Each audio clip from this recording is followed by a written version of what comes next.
আমাদের chief adviser উনি বিভিন্ন বক্তৃতায় বলেছেন, আজকেও বলেছেন, উনি সবসময় বলছেন যে ফেব্রুয়ারি 2026 সালের ফেব্রুয়ারির প্রথমার্ধে নির্বাচন হবে। 9 মাস ধরেই ঐক্যমত কমিশনে জুলাই সনদের ব্যাপার তৈরি করছি। সর্বশেষ আমরা সবাই মিলে একমত হয়েছিলাম জুলাই সনদের ব্যাপার, এবং আমাদের 84টা বিষয় একমত হয়েছে। কিছু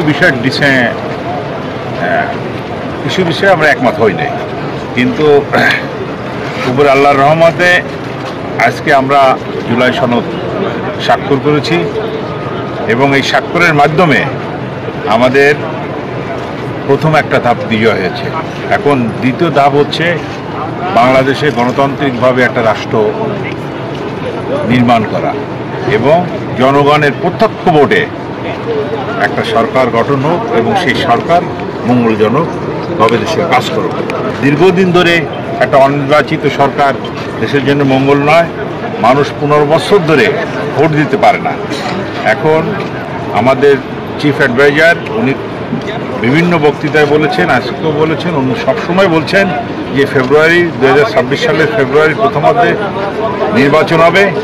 আমরা সেটা বিশ্বাস করি, এবং ফেব্রুয়ারির প্রথম নির্বাচনে সমস্ত রাজনৈতিক দল অংশগ্রহণ করবে, এবং এক জনগণের সরকার গঠন হবে, এবং দেশ সুষ্ঠুভাবে পরিচালনা হবে, দেশের গণতন্ত্র রক্ষা পাবে, মানুষের ভোটের অধিকার রক্ষা পাবে, এবং এ দেশকে আমরা একটা সুখী সমৃদ্ধ দেশ গড়ার চেষ্টা করব। একটি পক্ষ স্বাক্ষর করেনি আজকে, এবং কেউ বাস্তবায়ন প্রক্রিয়া নিয়েও একটা দ্বিধাদ্বন্দ্ব বা জটিল অবস্থার মধ্যে আছে। সেটি নিয়ে জুলাই সনদ কোনো ধরনের হুমকির মুখে পড়বে? এখানে আমরা যারা ঐক্যমত কমিশনে গিয়েছিলাম, তার প্রায় সমস্ত রাজনৈতিক দলগুলো স্বাক্ষর করছে, 2-1টা দল ছাড়া। এবং বিশেষ করে আমরা যারা বলি যে জামাত, বিএনপি একটা দল, ওনারা সবাই স্বাক্ষর করেছে। প্রায় 30টা দল স্বাক্ষর করেছে, 2-1টা দল করছে। এতে এই জুলাই সনদ হুমকির মুখে পড়বে না, এবং আমরা আশা করি, এবং এটা প্রসারও আছে, পরেও স্বাক্ষর করতে পারবে সবাই, এবং ইনশাআল্লাহ তারাও স্বাক্ষর করবে, এবং তারাও নির্বাচনে অংশগ্রহণ করবে। জুলাই যোদ্ধাদের একটি বড় অংশ বাহিরে আসলে তারা আন্দোলন করতেছিল, বিক্ষোভ করছিল যে তাদের কাঙ্ক্ষিত আশা পূর্ণ হচ্ছে না বলে জানিয়েছে।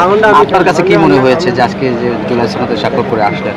না, আমরা তো জুলাই সনদের কেন স্বাক্ষর করছি? এই জুলাই যোদ্ধাদের জন্য করছি, এবং সমস্ত তাদের যদি কোনো দাবি দেওয়া থাকে তাদের প্রপার ফর্মে যে করবে, কিন্তু এটা যেহেতু বিশ্বের সমস্ত দেশে এইভাবে তাদের কাছে আমরা আশা করি নাই। কিন্তু তারা যেহেতু বয়োজ্যেষ্ঠ না, অল্প বয়স, তাদের ভুল বুঝতে পারছে, এবং ইনশাল্লাহ এটা কোনো সমস্যা হবে না।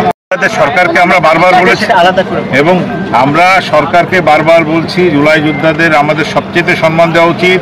কতজন যোদ্ধা আহত আছে, কতজন নিহত হয়েছে, তার তালিকা করা উচিত। সরকার ইতিমধ্যে করতে পারেন নাই।